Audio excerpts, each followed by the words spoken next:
Hi. Hello. Oh, wait, did I turn the volume off? Oh, crap. Hang on. Oh, okay. I think it's working. Hello? Oh, yeah. Hi. Hi. How you doing? Good. I just moved over here so Maverick could be in it too. What's up? So I have a few questions, but after Maverick got his surgery, I didn't put the shock collar on him because I was like, he's still weird, um, and then I did put it on him like when we got here, but then I wasn't really doing the training again. So, but I am gonna start doing it, and I think it's because I was so busy with school, so I started just going to take him out, and then Sure. so that's the thing. And then, but he was fine after his surgery. But there was like a tornado in like Villa Park, so our like lights and everything went out like the day I brought him home from his surgery. Oh, no, I know what you're talking about. Yeah, because it hit us here too. We were out power. Oh yeah, I know. And I was like, of course, when I finally decided to get my dog neutered, there's fucking tornado, and he like was like all confused because we had to take him outside to use the bathroom, and he was like all drugged up and like with his cone, and yeah. Sure. No worries. So let's go and start off with your questions. Oh, okay. So, I've only let him in the park twice since we've been here, but by himself because his little friend is not here yet, Okay. and um and I just wanted, like, he hasn't done this, but he used to do this to me, and I just don't want him to do it again. But he used to like run away from me when I would try to grab him again. Oh, Yeah. So if he has a shock collar on him, like, how would I like call him back? okay. So that's recall. Okay. Um, so what I'll do here is what you'll need to get is a 30-foot long leash. Okay. They run like $8 to $12, nothing fancy on Amazon. And I'll send you um, a video of us like working with the client. It's easy to teach. So it's not going to be as simple as Maverick come zap zap. Yeah. Okay, you have to teach them, otherwise you'll make them run away. Okay. So um, I can send you, like a client video so you can see how it works. Okay. Um, but yes, you can use the remote. Um, is it an enclosed area? Yeah, so the reason why I haven't taken him is because when I was on the phone with my mom, I was like, I'm scared that he's gonna do that, and then somebody's gonna come with their dog, and I usually just tell them like, oh, can you just wait until I grab him, Mhm. and we're leaving right now, and then they're usually like, yeah, that's fine, but I don't know why I'm just scared of the park, but I feel bad because I want him to like run, like I just took him right now, and because it was like kind of raining, so I knew nobody was gonna be there.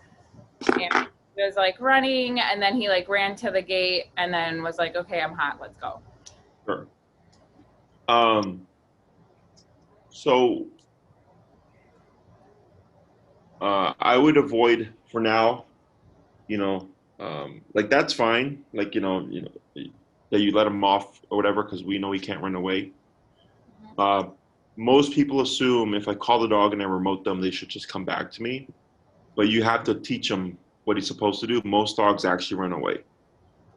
Oh, okay. Yeah, that's why we need that long leash, because that's how you teach them that means to come back, not to run off.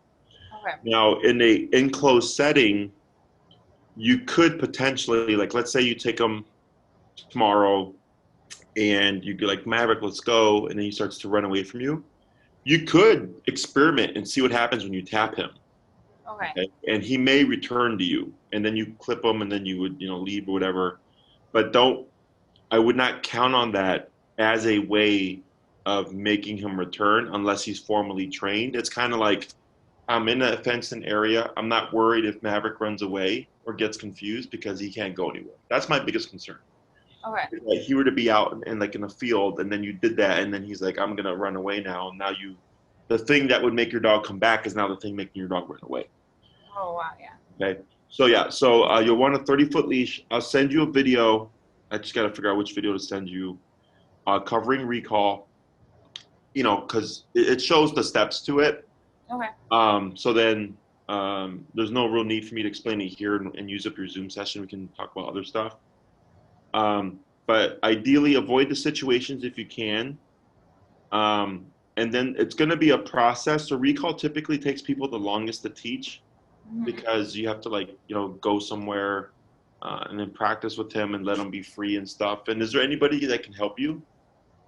Um, Not really. Okay, so that's gonna make things a little trickier. Uh, Yeah. Typically, the recall is like a two-person thing. Hmm. One person to hold Maverick while you teach him what to do. Okay.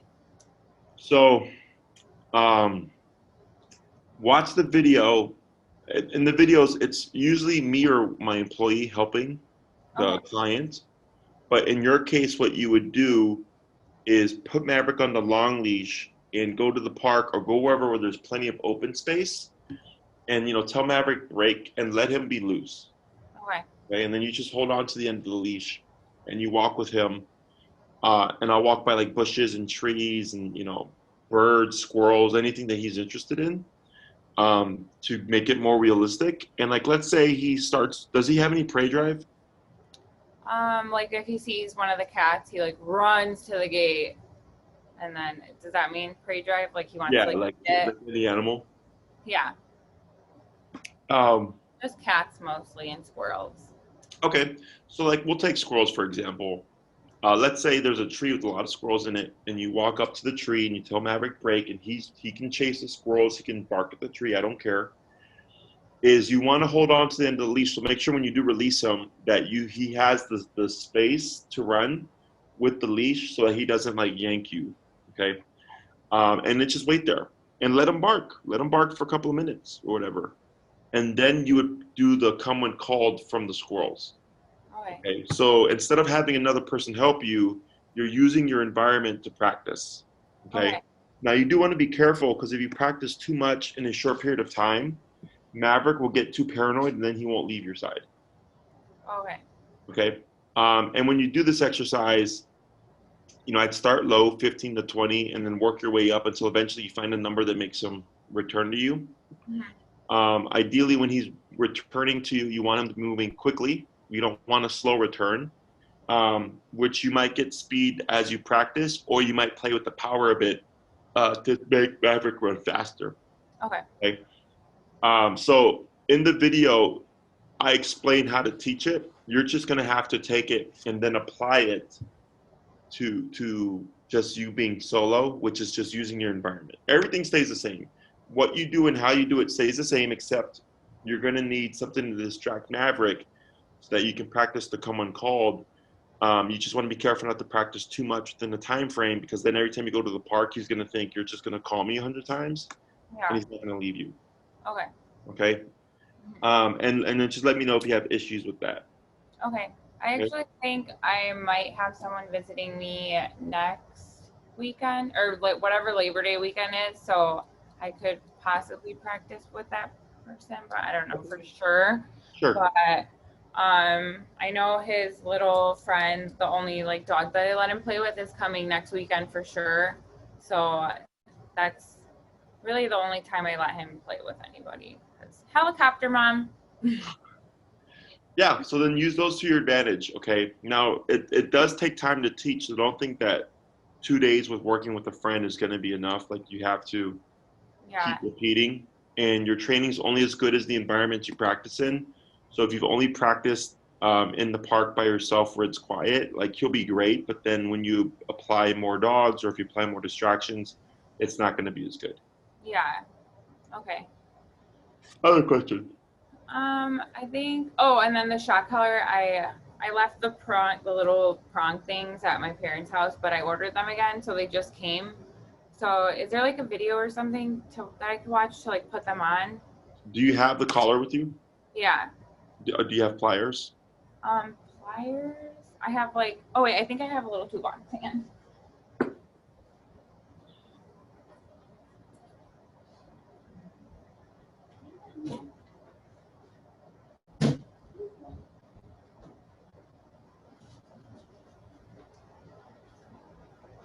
My pink toolbox. There should be pliers in there.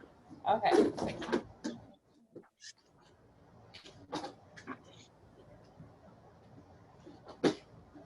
I might not know if these are pliers. Fine. Okay. Yep. Alrighty. So then it's super simple. Go ahead and take your collar, and you see those probes. Go ahead and get your pliers, Okay. and then just you're gonna just with the pliers grab the probe, and then turn to the left. Wait, which way? Oh, this The other way. way, I think.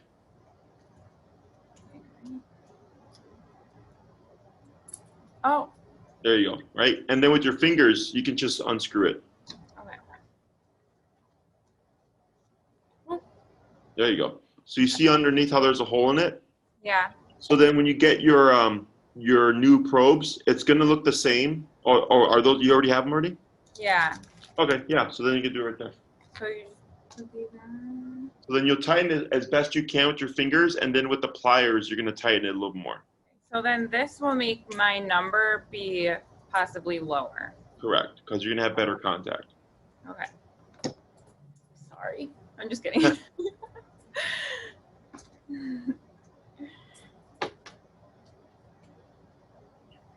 Oh wait, left. I always get so confused with lefts and rights. Okay. Oh, that was so easy. Yeah. I was scared to get electrocuted. No. Okay. So that's it. There you go. Okay. Excuse me. Did you tighten it as well? Oh, I didn't tighten this one. Yeah. So go ahead and tighten that. And then what I suggest is, whenever you, after a couple of days of using it, you just test it with your fingers. Make sure that it's not loose. Oh, okay. But, I must like electrocute myself. No. And it's not electrocuting.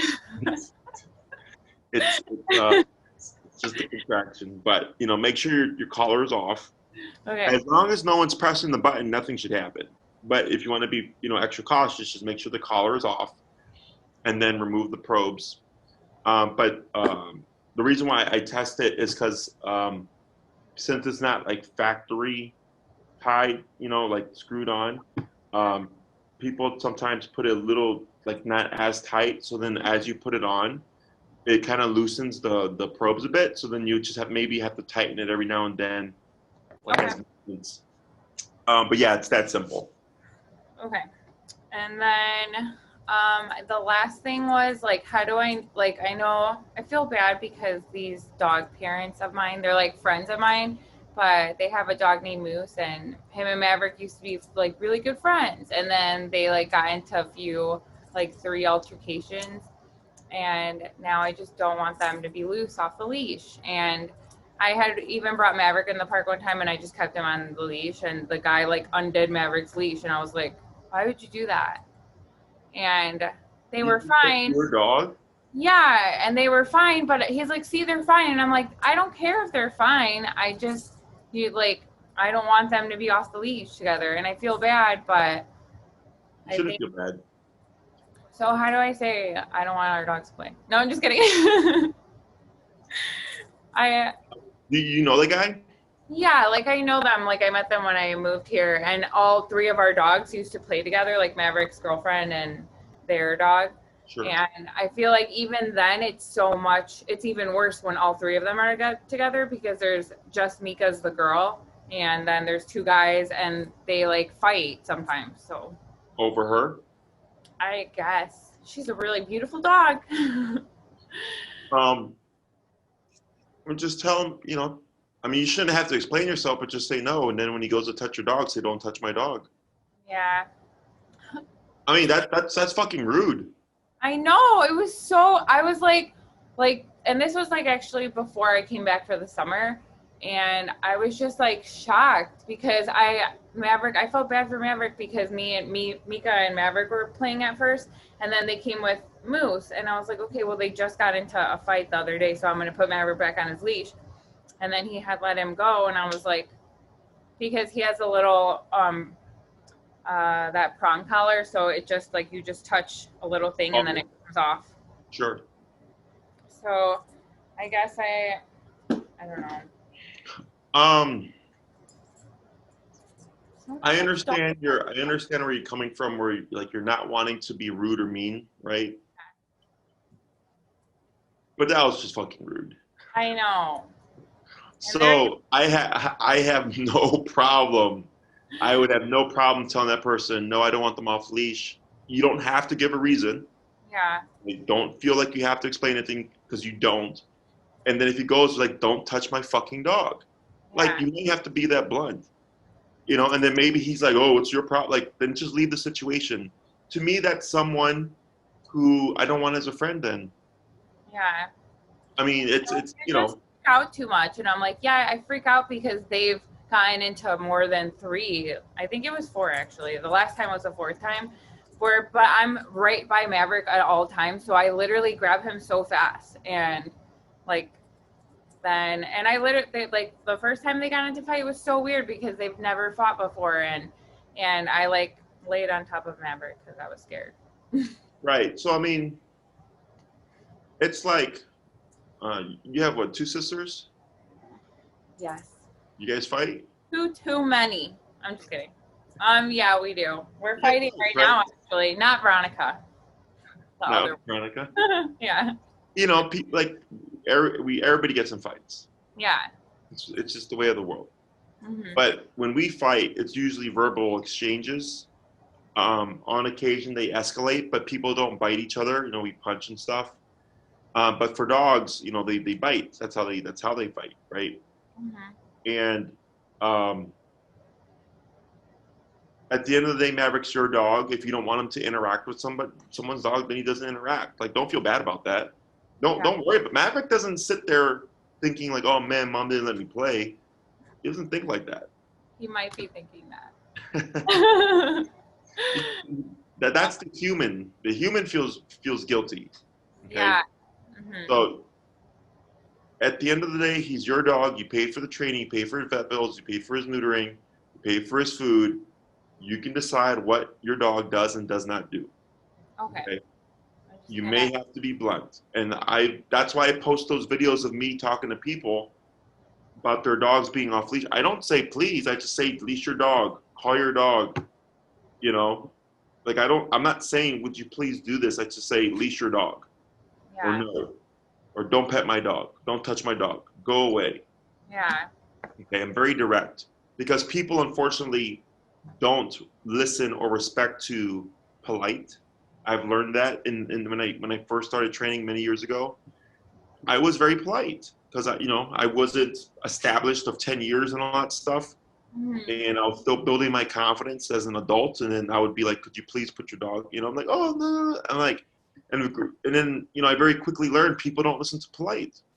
Yeah, they You know? don't. And I had a client whose dog was aggressive, and he was very polite. And he told me himself, he's like, Jesse, like I had someone. He's like, I finally did it. He's like, I told this lady, please don't bring your dog. My dog's aggressive. And she's like, oh, my dog's friendly. He's like, please don't bring your dog. My dog's aggressive. And she kept coming. And he's like, my dog will fucking bite your dog. Back the fuck up. Because what he did. And I Yeah. go, good for you. But he's like, he because I told him just be blunt. And he was, a soft spoken person. And until eventually it was in a very bad predicament. And he's like, I had to do it. And I understand what you're talking about. People don't listen to polite. Yeah. Okay? Now you don't have to be rude. You just have to be direct. Okay. You know, and like me personally, like I don't care if they're like, well, I don't want to hang out with you. I'm like, all right, no, hang out with me.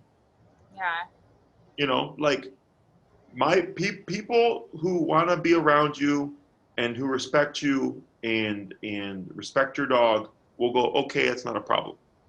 Yeah. You know, Yeah. like my friends that I've known for more than half my life, we have boundaries and we understand. Like, all right, cool. Like, I'm not going to force them to do something that they don't want to do, right? Yeah. So I wouldn't worry about that. Okay. So Maverick only has one friend, and I'm just gonna tell them that I don't want them to play off the leash anymore. And I do still like when I got here, I took them on a walk together, but that's it. Like Okay. I have them. And then I think there was one more thing about his prong collar, because I have like a bunch of different sizes, but it's supposed to go over his shock collar, or was that just that one time for T and It should be above the e-collar okay. because it gives you the most, it gives you the physical control right when you need it. So Okay. like if something just happened, here gives you the fastest response. Okay. At the base of the neck, he can still put like his body weight behind it. Did I send you the video on how to wear put an e-collar with the prong collar? No. Okay. Right. I'll send that to you as well. Okay. And it shows how to fit it correctly. I feel like his prong collar, when I saw, did we adjust it for you? Did we make it smaller? Yeah, we did. And then I made it bigger just because his little surgery thing, we had to like take him out outside. And my mom's like, you're not going to put the tight thing on him. He just had surgery. And I was like, okay. Dogs, man, within the day, dogs are running around doing what they normally do. Yeah. Like And surgeries they don't impact. the thing, yeah. And his little thing is pretty much all better, but he did get a little snappy with me when I tried to like look at it too close, or I don't know if my hand went too close, and he was like, "Rrr," and I was like, "Oh, sorry." Sure. Yeah. How long has it been since you got It's neutered? it's been like about 2 weeks. Oh yeah, it should be healed up by No, now. 3 weeks. 3 weeks. Oh, it should be definitely healed up by now. 3 weeks, yeah. It usually takes 10 days. Oh, I know, and I kept the collar on him for 12 days, Okay. and the little cone thing, just in case. And now he's free of the cone. Yeah, no, that's fine. Yeah, so I would just readjust the prong collar because if it's still too big, it's gonna keep going over the e-collar and falling down. Okay. Yeah. I Okay. will. Yep. Anything And else? I think that's it. So Okay. So keep me posted on Maverick here. If you have any questions, just shoot me an email. okay. And then I'm going to send you the videos right now for the prong and e-collar and then also for the recall video. Once I find I'll think of a good one and send that stuff to you to watch. Okay. And then you can just email me with any questions, all right? Okay, thank you. All right, Have cool. a good No day. problem. Take Bye. care.